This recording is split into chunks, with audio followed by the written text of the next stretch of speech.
Hey everyone, welcome to the Gaming X. Today we're going to be taking a look at Bleed 2 on the Xbox One. So this is an action platformer where you take on the role of pink-haired heroine Rin. She's here to prove she is the world's greatest hero and take on a new cast of bad guys and bosses. Remember, if you like what you see today, then hit like, leave us a comment below, or even just hit subscribe. It's the easiest way to support this channel and what we're doing. Now with that being said, let's find out if Bleed 2 is worth adding to your collection.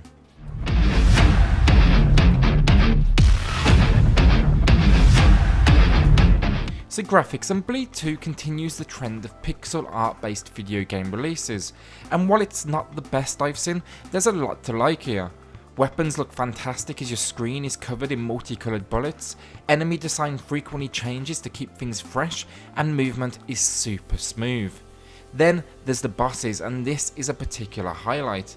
Often they're gonna fill your screen. These humongous bosses were so creative and stand out. I was always excited to see what was coming next. The best thing about this is that you will face a total of 25 bosses, so there's no shortage of this excitement throughout. Now this has all the makings of a great looking game, but a couple of areas just slightly held it back for me. I found the platforms just slightly low detail as I progressed. These grey textures started to feel like I was repeating the same scenarios. Additionally, the game has a 3D look to some of the sprites, and it doesn't quite fit with the overall art direction. It makes the action feel disconnected from the backgrounds at times. Now apart from these two minor areas, however, I don't think anyone will be disappointed, especially when you see the reward with the bosses at the end of each section.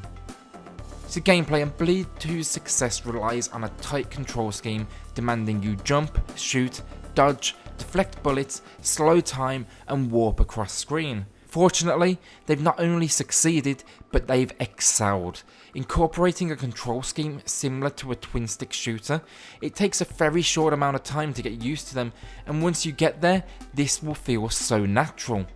The control scheme is supported then by a locked 60 frames per second, and it just feels immediately responsive. This is particularly true when you are required to maneuver tighter spaces with a dash mechanic while deflecting bullets. Now rather than giving you the ability to deflect all attacks, however, it's only those that are pink where you get this option. It becomes an integral part of your strategy as you progress further into the game and that difficulty starts to ramp. It's a nice design decision that gives you a little bit more to think about rather than just shooting everything on screen. Now my final point here is the difficulty, and while it's not the toughest title out there, it definitely has a difficulty reflective of the retro inspired graphics that seem so popular today. This is unforgiving, especially in boss arenas, and you're going to be required to have a solid grasp of all the mechanics to succeed and avoid frustration. Now when it comes to gameplay modes, we do get a good selection here. There's story mode with unlimited lives, arcade mode where you must beat the title with a single life, endless mode where a constant stream of enemies attack. It's very similar to the horde mode that's so popular today. And then finally there's a unique boss mode where you choose 3 of the 25 bosses in game that you want to face and you take them all on at the same time.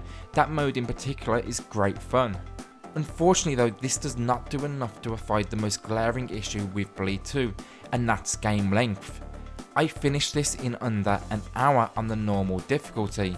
Now no matter the game modes I had at my disposal, it just didn't sit right with me that I was able to see everything in such a short amount of time. This especially with so many takes out there on the genre right now. It's a disappointing realization when you finish it so quickly, and it's one that tarnished my opinion of the game if I'm completely honest. Overall, this has some fantastic gameplay, but this length's going to be an issue for many.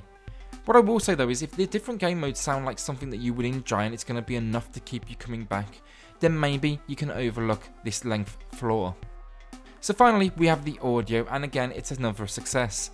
The sound effects, while limited, they have enough scope to never feel underutilized. Environments are built upon and the weapons have a nice array of sound effects to accompany them on screen.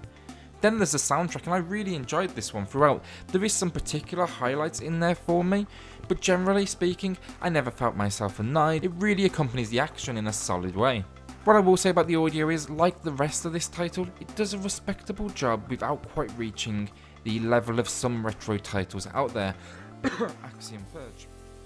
So final verdict, and Bleed 2 makes its return to our consoles, and in many ways it's one I'm happy to see.